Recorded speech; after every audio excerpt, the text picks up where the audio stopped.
I mean, women use the dominance hierarchy to select mates. So it's so strange because, you know, people think of evolution from a natural selection perspective, almost always, but sexual selection plays a huge role. So here, I'll lay out something wild for you, okay? So we know that you have twice as many female ancestors as male ancestors. Now, people have a hard time with that, but you could imagine that, roughly speaking, that would happen if every single woman had one baby and only every second man fathered a child. So for men, it would be you either have 2 kids or 0. Well, that's basically what it is on average across time. If you're a man, you have 2 children, maybe with 2 different women, or 0. If you're a woman, everyone has a 1. That's how it averages out.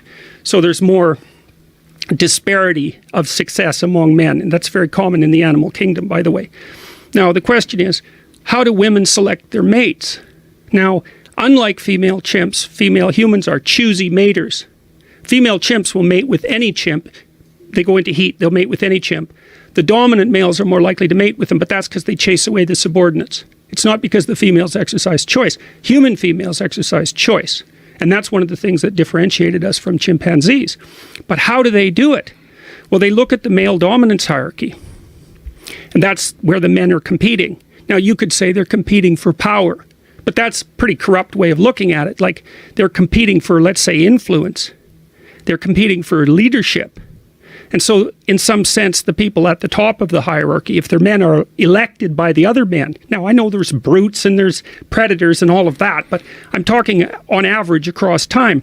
It's like the men organize themselves, and there are influential men that rise to the top, and the women take them. Now, you think about that.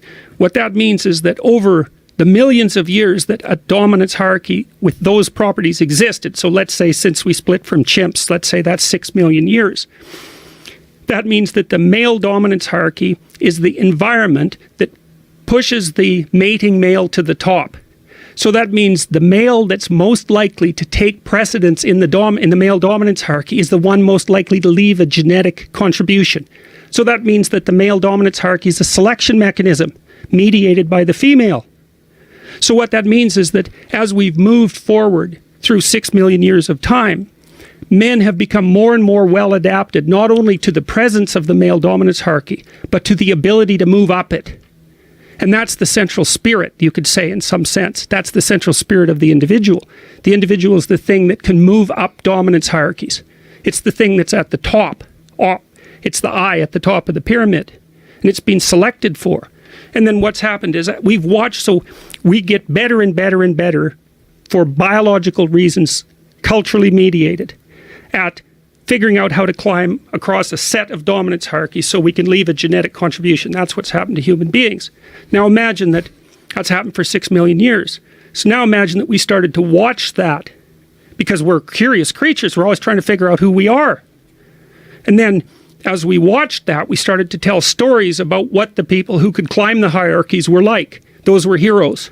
That's where hero mythology came from. And the biggest hero is the person who'll go out and kill the snake. Well, unsurprisingly, because that was a big hero, man. And maybe when we were living in trees, that was a hero.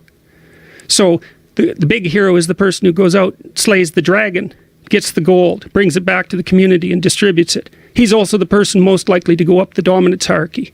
He's the person most likely to find the virgin, right? Because it's a virgin that you free from the dragon and you get to claim her, right? And so the dominance hierarchy is a mechanism that selects heroes and then breeds them.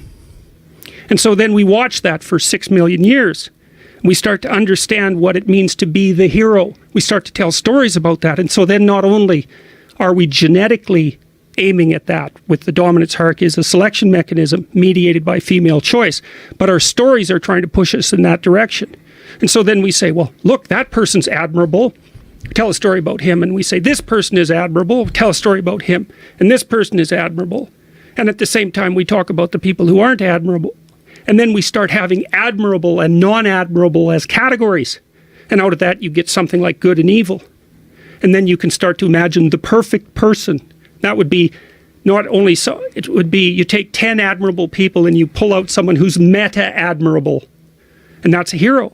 That becomes a religious figure across time. That becomes a savior, a messiah across time as we conceptualize what the ideal person is. And in the West, here's how we figured it out. We said the ideal person, the ideal man, is the person who tells the truth. And what that means is that's the best way of climbing up any possible dominance hierarchy in the way that's most stable and most lasting. That's the conclusion of Western culture. So in a sense, psychologically, when you're talking about postmodernists and their rejection of these classic male structures, or what they're doing is realizing that they're not going to compete in the classic, as stated, male hierarchy, so they're creating their own version of it. Mm-hmm. Sure, that's the creative element. Sure. Well, we asked earlier, what's the motivation of these pathological guys who are out there like bolstering up the feminists? Yeah, well, they don't compete any other way. They don't compete. They figured out how to compete. They compete as allies, let's say. Very sneaky. Wow. Yeah. Wow. Sneaky. Yeah. And that's how everybody always describes them too. It's almost like I avoid doing it because it just almost feels gross to label them like that. But that is the way you think of male feminists. You think of them as sneaky. And it's creepy and discriminatory towards classic male behavior. Yeah, well, and no wonder. Yeah, they haven't got a hope of competing in that hierarchy. Wow, that's deep. That is deep. This is going to be hurtful to a lot of people. There's a lot of people listening to this right now, very upset. Yeah, very triggered. you asked earlier why the postmodernists don't like blunt speech. Yeah, that's why, man.